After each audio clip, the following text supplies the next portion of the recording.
Vous savez, lorsque vous êtes ado, le bal des finissants, c'est pour la plupart, en tout cas des jeunes, c'est comme l'événement d'une vie. Hein?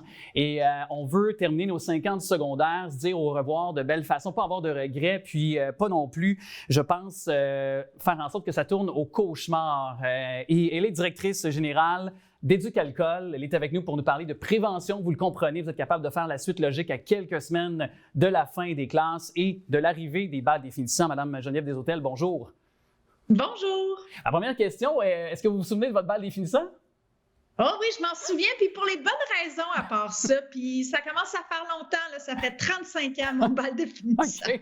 Vous n'allez pas vous vieillir, mais... Non, c'est correct. Moi aussi, ça commence quand même, là, je regarde ça dans le rétroviseur, là, ça commence à faire quelques décennies, là, quasiment 20 ans, dans mon cas aussi. Là, donc, je vous comprends là-dessus, mais il y a une chose certaine, moi aussi, je m'en souviens de mon bal des finissants ici. Et si vous vous en souvenez, j'imagine que c'est parce que vous avez fait les bons choix et j'imagine que c'est parce que vous avez aussi fait preuve aussi de prudence, mais également, sans être moraliste, on peut se comprendre que, encore une fois, la prévention, la sensibilisation, ça demeure le meilleur outil à l'aube de ces bals de finissants?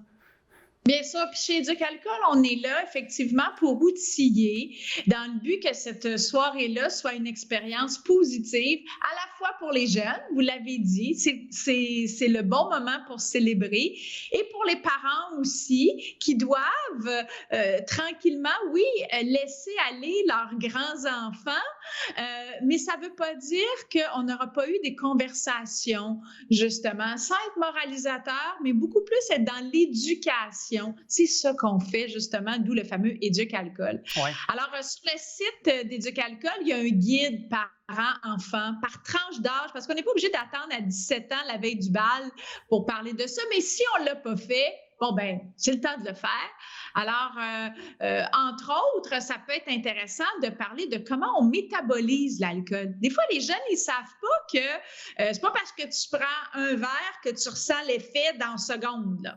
Tu sais, ça prend à peu près 1 heure à se métaboliser. Fait que s'il fait chaud, que là, je dis, bon, ben, je prends un verre d'alcool, je ressens rien, je vais en reprendre un deuxième, je ressens rien, j'en reprends un troisième, je ressens rien, bien, à un moment donné, ça va cogner. Là. C'est sûr. Et au-delà de ça, est-ce que aussi de toujours penser de mettre également de la partie des autorités scolaires également, quand on prépare un après-bal, un bal aussi, de toujours aussi adjoindre également dans l'échiquier les autorités scolaires, les professeurs, la direction d'école également dans la prévention? Bien sûr, il y a de plus en plus d'écoles aussi qui nolisent des autobus scolaires de façon à s'assurer que d'une part, ils sont ensemble, puis d'autre part, qu'il n'y a personne qui prend un risque de conduire. Parce que même si votre jeune qui vient en plus juste d'avoir son permis ou presque, vous dit non, je ne prendrai rien, il faut quand même pas être dupe que la pression sociale, particulièrement ce soir-là, elle est importante. Surtout qu'aussi, on se comprend que également l'alcool, la drogue aussi, lorsqu'on mélange plusieurs substances, ça mène à un cocktail qui est encore plus, qui peut être encore plus, disons, difficile aussi auquel composer pour un jeune qui n'est pas habitué de mélanger ces substances-là également. Il faut le comprendre comme ça, là. D'une part, puis que justement, on est à nos premières expériences de consommation plus excessive, voire de mélange. Alors, c'est sûr qu'on ne sait pas comment on va réagir, autant physiquement que émotionnellement, parce qu'on peut justement vivre de la grande tristesse. Puis là, ben, c'est pas vraiment le temps de vivre de la grande tristesse. En tout cas, du moins, on ne se le souhaite pas.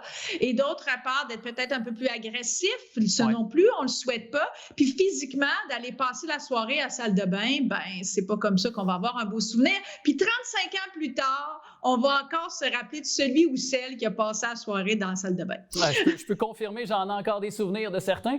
Et moi, par contre, j'étais tellement bien accompagné, ma cavalière était exemplaire. Wow. Elle a pris soin de moi. Mais chose aussi qu'on doit comprendre, puis je voyais dans une école secondaire, qui n'est pas sur le territoire lavallois, qui est dans la région de Maniwaki, si je ne m'abuse, mais ils ont fait une activité de simulation d'accident de la route qui avait lieu. Également, on a pour but, évidemment, de sensibiliser les jeunes à la conduite avec les facultés affaiblies. Puis on avait aussi, pris des jeunes de l'école d'un cours d'art dramatique pour créer des simulations. Est-ce que ça, c'est une bonne façon de faire qui pourrait s'implanter partout dans nos écoles secondaires également pour les sensibiliser, les jeunes? Ben, en fait, l'éducation par les pairs, ça fonctionne. Et la morale, ça fonctionne pas. Donc, si on a réussi dans cette initiative-là à sensibiliser par des pairs qui, justement, ont acté la bonne chose et qu'avec les autorités, ils ont pu être sensibilisés à la conduite responsable, ben, c'est déjà une chose. Mais moi, j'ai tendance à mettre des « et » dans la vie plutôt que des « ou ». Faisons ça. Les parents ont un rôle à jouer. C'est pas juste l'école, cette éducation-là. De toute façon, vos enfants vous voient consommer de l'alcool depuis qu'ils sont tout petits. Alors, vraiment, si vous avez entretenu cette discussion-là avec eux et que vous-même, vous consommez modérément, déjà, ils partent avec une bonne base. Il y a le bon vieux principe de, tu sais, là, même durant le temps des fêtes, lorsqu'il y a nez rouge, le vieux principe du conducteur désigné qui demeurera toujours une alternative de choix également dans toutes circonstances, là. Oui, effectivement, mais comme je vous le disais, ce soir-là du bal en particulier, je ne suis pas sûre que j'opterais pour cette solution-là, à moins que ce soit un parent. Un parent, bien, effectivement, c'est là, c'est effectivement ce que je pensais. Bien sûr, qui dit, bien sûr, moi, je vais me charger d'être votre chauffeur pour la soirée. Alors, ça, c'est une façon pour les parents, justement, de participer sans participer puis sans trop être dans le chemin. Oui, non, littéralement, il nous reste environ 90 secondes ensemble, Madame Desautels, puis peut-être parler au sens large maintenant, parce qu'on a eu des récentes études qui nous ont parlé de consommation québécoise. Est-ce que les Québécois boivent trop d'alcool comparativement au reste du Canada? Parce qu'on voyait que quand on nous demandait de réduire notre consommation, parce que ça pouvait être dommageable dans un sondage qui a largement fait les manchettes, les gens se sont un petit peu sentis, on dirait au Québec, attaqués là, dans leurs différentes consommations quotidiennes et hebdomadaires. Quel est votre point de vue là-dessus?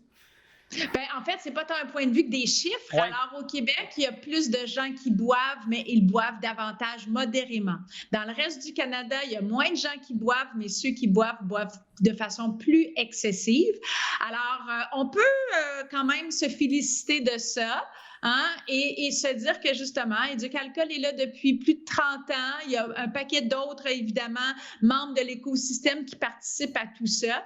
Ça ne veut pas dire qu'il faut lâcher la vigilance. Je pense qu'il faut faire attention, sans être moralisateur, mais l'été s'en vient, tout ça. Pensez à alterner entre boissons alcoolisées et non alcoolisées et verre d'eau. C'est bon pour nos ados au bal définissant, mais c'est bon pour nous autres autour de la piscine. Exactement, puis surtout qu'il y a toujours de bons produits des mocktails, par exemple, de plus en plus. Il y a tellement de bons produits, des bonnes bières sans alcool qui se font. On s'est raffiné là-dessus. Alors, aucune raison pour ne pas comprendre ce message. Et je vous fais un cheers à votre santé, Madame Desautels. Merci beaucoup. Bon été. Merci à vous aussi.